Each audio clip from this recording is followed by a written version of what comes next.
Assalamualaikum warahmatullahi wabarakatuh. Selamat pagi semuanya.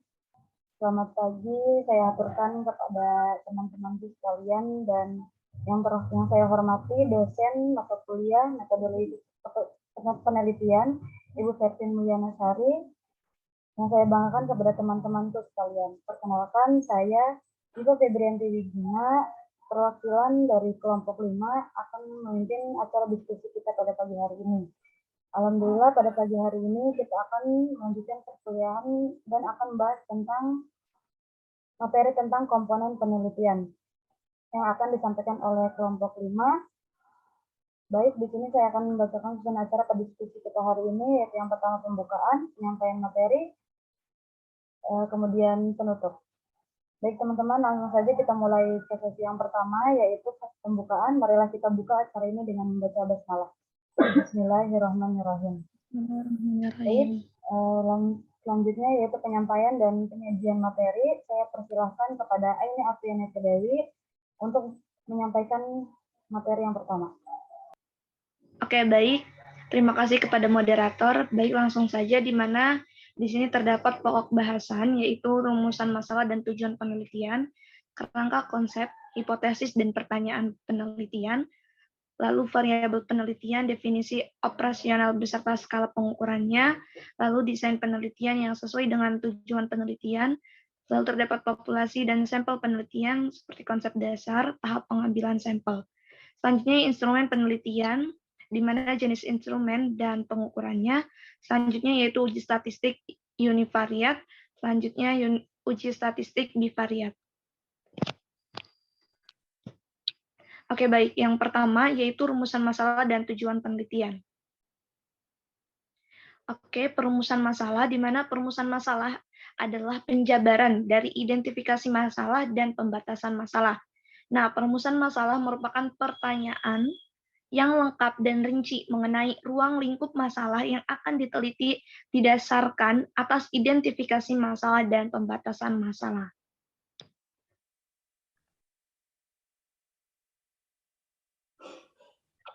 Nah, rumusan masalah yang baik seperti apa sih? Di sini bisa dilihat ya. Jadi masalah harus feasible, artinya masalah yang diajukan dapat dicarikan jawabannya berdasarkan sumber yang jelas. Lalu masalah itu harus jelas, di mana persepsi semua orang relatif sama terhadap masalah tersebut. Selanjutnya yaitu masalah harus signifikan, dalam arti jawaban yang diberikan dapat memberi kontribusi terhadap ilmu dan kehidupan manusia. Selanjutnya masalah bersifat etis.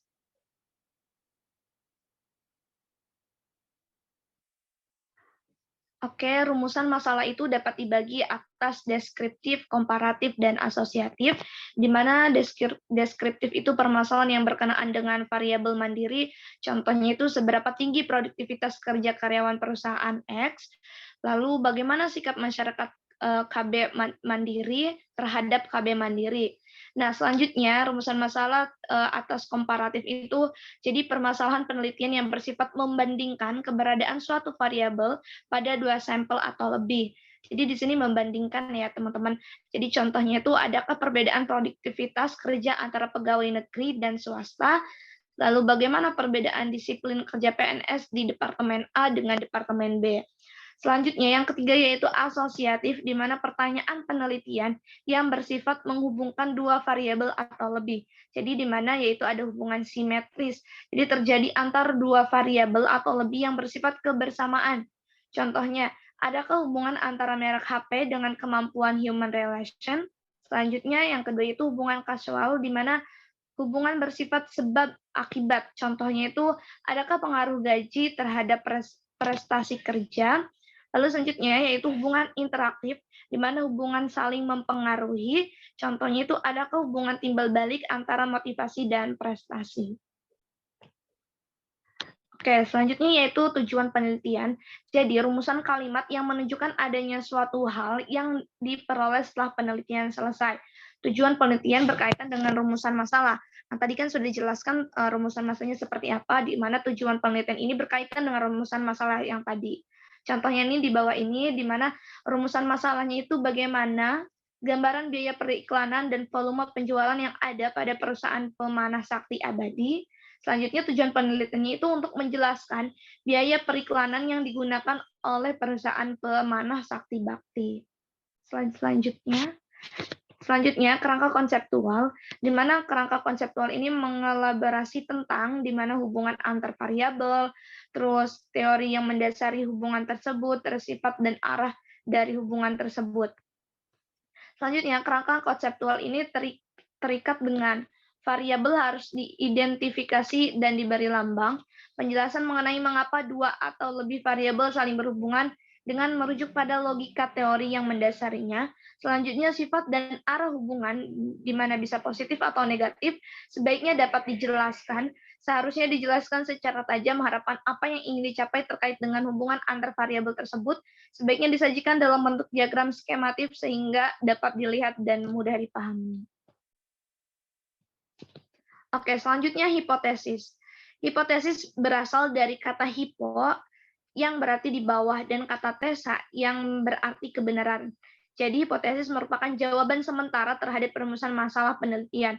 Nah, bentuk hipotesis penelitian itu bisa hipotesis deskriptif, hipotesis komparatif, dan hipotesis asosiatif. Oke, selanjutnya yaitu pertanyaan. Di sini punten, jadi maksudnya itu pertanyaan penelitian ya. Jadi di sini pertanyaannya itu terbagi menjadi 3, yaitu pertanyaan penelitian kualitatif, pertanyaan penelitian kuantitatif, dan pertanyaan penelitian mixed method. Oke, terima kasih kepada yang telah menyampaikan materinya. Selanjutnya materi yang kedua yaitu mengenai variabel penelitian, definisi operasional, dan skala pengukuran yang akan disampaikan oleh Natasha Lizen. Kepadanya dipersilakan. Baik, terima kasih untuk moderator. Selanjutnya, ada variabel peneliti, definisi, operasional, dan skala pengukuran. Nah, di sini adalah suatu atribut atau sifat atau nilai dari orang, objek, organisasi, atau kegiatan yang mempunyai variasi tertentu yang ditetapkan oleh peneliti untuk dipelajari kemudian ditarik kesimpulannya. Nah, di sini ada jenis-jenis variabel. Di sini terdapat 2 jenis variabel. Yang pertama variabel independen, yang kedua variabel dependen. Nah, untuk variabel dependen yaitu variabel bebas atau independen, sering disebut juga variabel prediktor, stimulasi, input, interdependen atau variabel yang mempengaruhi. Yang kedua variabel dependen, disebut variabel kriteria, respon, dan output atau hasil. Variabel dependen merupakan variabel yang mempengaruhi atau yang menjadi akibat karena adanya variabel independen atau bebas. Selanjutnya definisi operasional. Definisi yang diberikan kepada suatu variabel atau kontrak dengan cara memberikan arti atau memspesifikkan kegiatan atau memberikan suatu operasional yang diperlukan untuk mengatur kontrak atau variabel tertentu. Selanjutnya jenis-jenis skala pengukuran. Di sini ada nominal. Skala nominal pada dasarnya bukan untuk mengukur, namun hanya untuk membedakan. Yang kedua ada ordinal, di mana digunakan untuk mengukur perbedaan kualitas atau kuantitas yang tidak dapat diketahui besar atau jaraknya dalam satuan. Yang ketiga ada interval, yaitu biasanya dipakai untuk mengukur dimensi fisik dan jelas satunya suhu, berat, jarak, kecepatan, waktu, dan lain-lain. Selanjutnya yang keempat ada rasio, yaitu skala ini merupakan skala yang paling tinggi digunakan untuk menghitung kuantitas yang benar-benar ada. Oke, untuk materi selanjutnya yaitu tentang desain penelitian yang akan disampaikan oleh Nafia Ramadanti. Kepadanya dipersilakan. Terima kasih moderator. Pembahasan selanjutnya yaitu tentang desain penelitian. Jadi, desain penelitian merupakan rancangan penelitian yang disusun sedemikian rupa sehingga dapat menuntun peneliti untuk dapat memperoleh jawaban terhadap pertanyaan penelitian. Desain penelitian dapat memberikan petunjuk atau arahan yang sistematis kepada peneliti tentang kegiatan-kegiatan apa yang harus dilakukan, kapan akan dilakukan, dan bagaimana cara melakukannya. Nah, di sini ada kategori atau jenis desain penelitian itu ada 6. Yang pertama, desain penelitian deskriptif. Yang kedua, desain penelitian kausalitas. Yang ketiga, desain penelitian korelasional, yang keempat, desain penelitian tindakan, yang kelima, desain penelitian eksperimental, dan yang keenam, desain penelitian grounded. Selanjutnya ada manfaat penelitian. Yang pertama itu sebagai pegangan. Yang kedua, menentukan batas-batas penelitian yang terkait dengan tujuan penelitian. Desain selalu berhubungan erat dengan tujuan penelitian. Dan yang ketiga itu memberikan gambaran yang jelas tentang apa yang harus dilakukan, memberikan gambaran kesulitan yang dihadapi. Selanjutnya ada jenis-jenis desain penelitian. Yang pertama deskriptif. Desain penelitian deskriptif adalah desain penelitian yang disusun untuk memberikan gambaran secara sistematis tentang informasi ilmiah yang berasal dari subjek atau objek penelitian. Yang kedua ada kausalitas. Desain penelitian kausalitas adalah desain penelitian yang disusun untuk meneliti kemungkinan adanya hubungan sebab akibat antar variabel. Yang ketiga, desain penelitian korelasional adalah desain penelitian yang dibuat untuk meneliti bagaimana kemungkinan hubungan yang terjadi antar variabel dengan memperhatikan besaran koefisien korelasi. Yang keempat ada desain penelitian tindakan adalah desain penelitian yang disusun untuk melakukan perbaikan-perbaikan terhadap kegiatan yang sudah dilakukan sebelumnya. Selanjutnya ada desain penelitian eksperimental yang sebenarnya. Desain penelitian yang disusun untuk meneliti adanya hubungan kausalitas mengenai sikap tertentu antara kelompok yang diberi perlakuan dengan kelompok lain yang tidak dikenai perlakuan. Materi yang keempat mengenai populasi dan sampel penelitian yang akan disampaikan oleh Wibowo, kepadanya dipersilakan. Baik, di sini ada populasi dan sampel penelitian. Populasi adalah wilayah generasi yang terdiri dari atas objek atau subjektif yang mempunyai kualitas dan karakteristik tertentu yang ditetapkan oleh peneliti untuk dipelajari dan kemudian ditarik kesimpulan. Kemudian ada sampel. Sampel adalah bagian dari jumlah dan karakteristik yang dimiliki oleh populasi tersebut. Apabila populasi besar dan peneliti yang mungkin mempelajari semua ada pada populasi karena mempunyai keterbatasan dana, tenaga, dan waktu, maka peneliti dapat menggunakan sampel yang diambil dari populasi yang mewakili.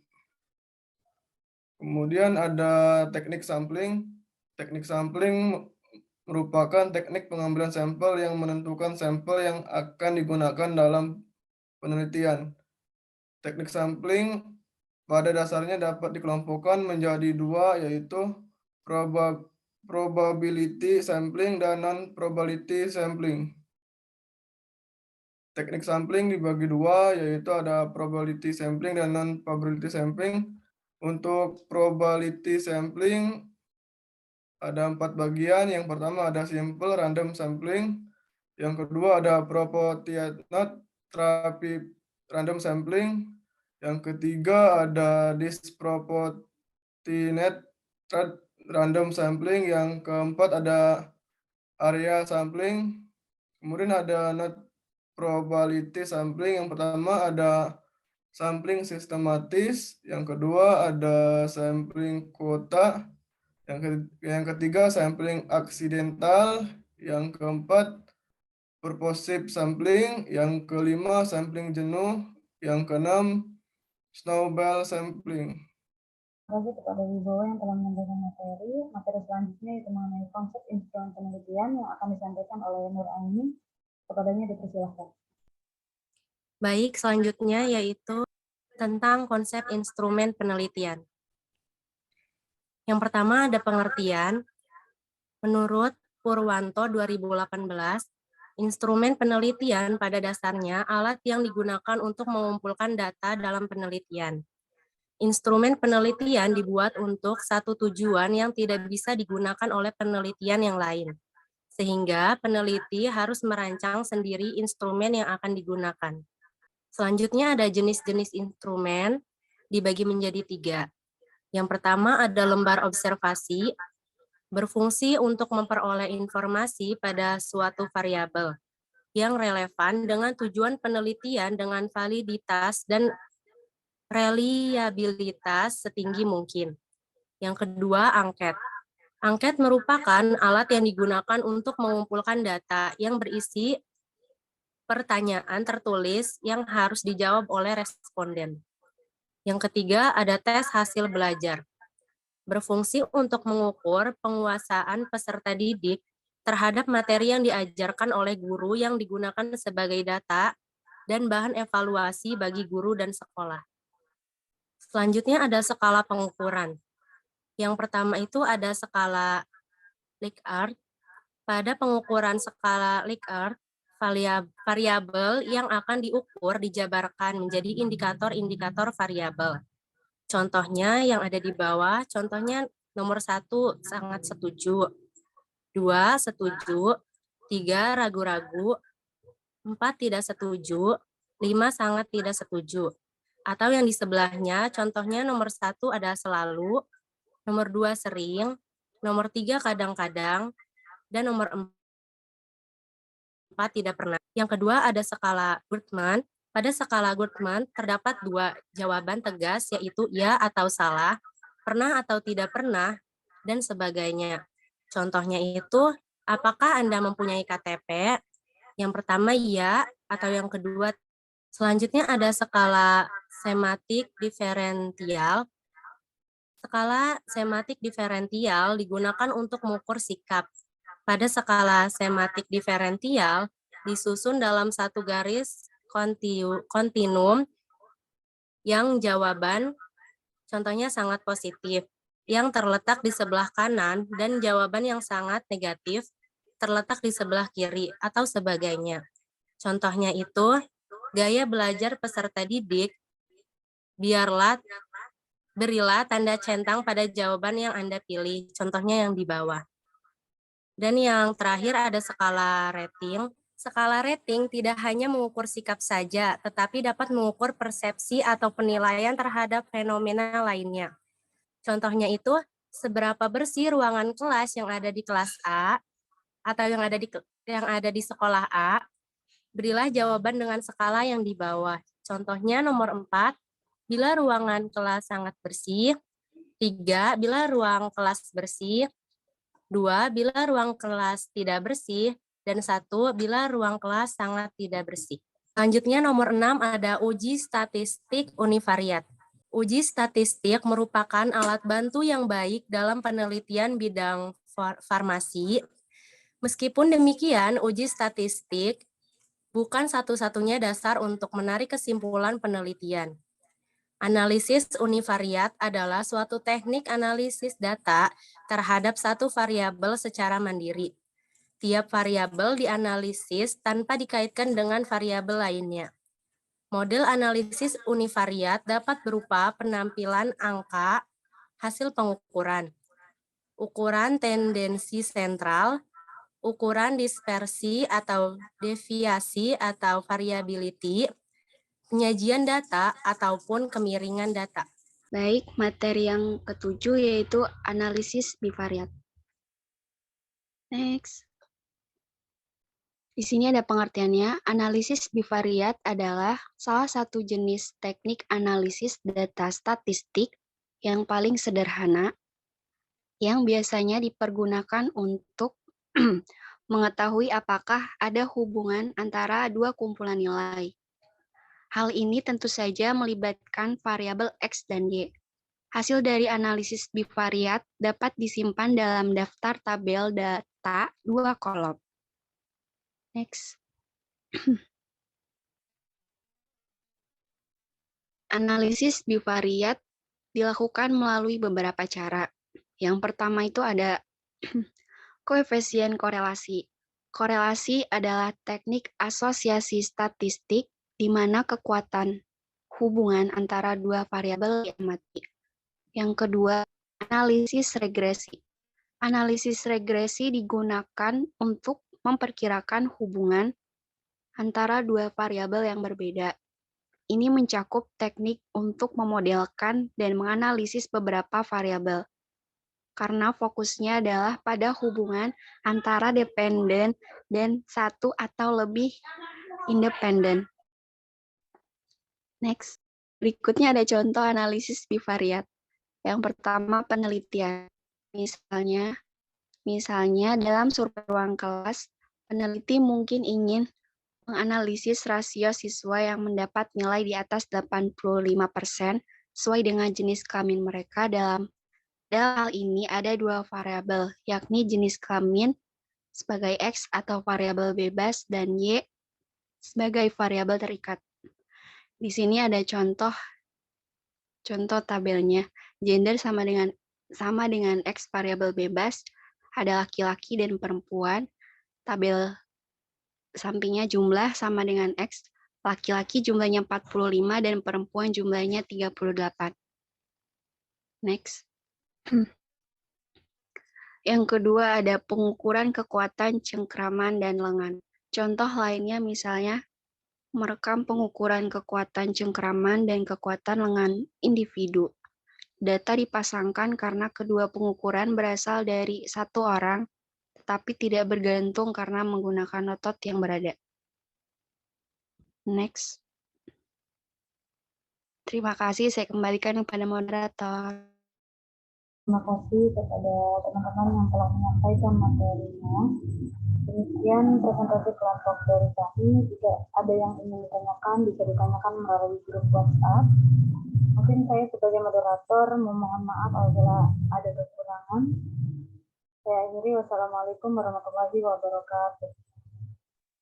Waalaikumsalam warahmatullahi wabarakatuh.